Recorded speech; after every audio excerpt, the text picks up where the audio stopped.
Hey, so it's that time, or at least a few weeks past that time, as I've been reminded in several comments and emails, to do a top 10 best movies of the year list. And like every year, I haven't seen everything that came out, so if there's something that's not on the list that maybe you think should be, I might not have seen it, or maybe I just didn't like it well enough. But there are highly acclaimed movies this year that I haven't gotten around to seeing yet. Stuff like Her, or stuff like Nebraska, things like that. So I hope you're relatively satisfied with the list that I'm about to give. And like any of these lists, really, this is what I feel now. This is what I feel in the moment. Maybe a year from now, maybe a couple years from now, of course, the order might change a little bit on here, but these are 10 movies this year that I did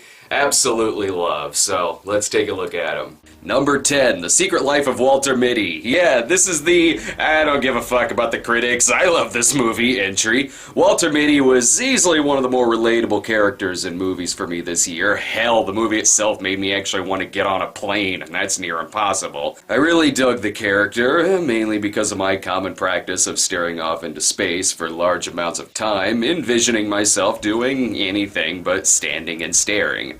Number 9, Pacific Rim. It's been a while since we've had a giant robots versus monster movie that does it right, and this one's incredibly entertaining, with a fun supporting cast and fantastic visual effects.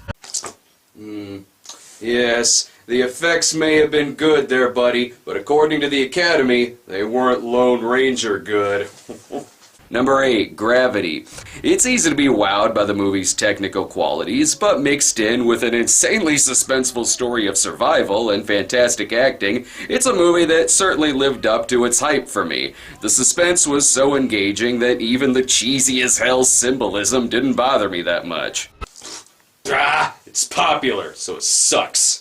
Number 7, The Conjuring. James Wan crafted not only a love letter to 70s haunted house flicks such as Amityville Horror or Burnt Offerings, but a horror movie that lets mood and situation be terrifying and not resorting to cheap jump scares. Number 6, 12 Years a Slave, the movie that disturbed the shit out of Irving and Brian to the point to where they couldn't even make tasteless jokes. 12 Years a Slave is a man's odyssey through pure hell while still keeping his head high and his hope for freedom alive. This really is a disturbing as hell movie. Number 5, The Wolf of Wall Street. Despite what the old ladies behind me in the movie theater thought, The Wolf of Wall Street was awesome. Any movie that opens with midget tossing, has an in-depth narration on the history of lewds, and a drug sequence set to the Popeye theme is a friend of mine. Also, Leonardo DiCaprio gives one of the best and most physically comedic and original druggy performances I've seen. Number 4, Pain and Gain, a complete satire on American excess, making Michael Bay honestly the perfect person to direct this film. This movie did 100 times the job of being a unique look at the American dream and exceptionalism that Baz Luhrmann's The Great Gatsby did in a single frame. This was the funniest movie I saw all year. It's the Three Stooges on ecstasy, and much better than the actual Three Stooges movie. Michael Bay? Ugh.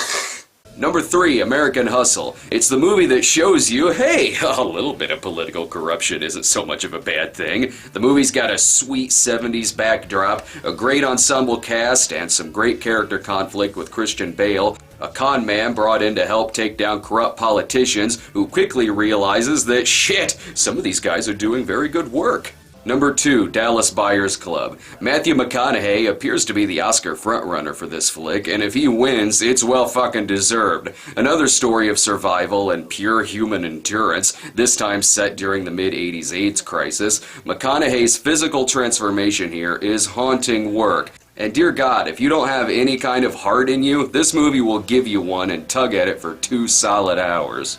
And here are some special mentions of movies that I really dug the shit out of but didn't quite make the top 10.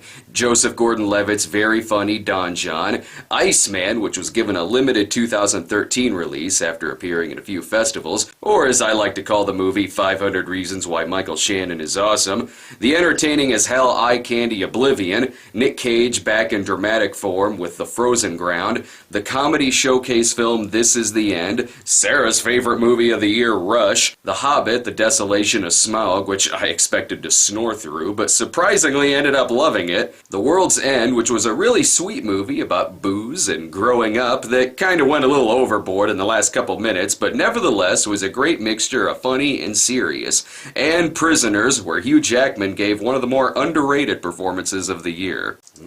Hey, no love for insert movie here? And my number one favorite movie of the year, Lovelace, a sort of star 80 for its time, and is near equally a disturbing film on domestic abuse. The movie is one part light fluff, and one part here's what happened behind the scenes. The first half is all the fun stuff we like to talk about with the movie Deep Throat, but the second half being the serious shit that many people forget. Deep Throat was a movie that simultaneously set the standard for 1970s adult filmmaking, but also ruined a few people's lives in the process.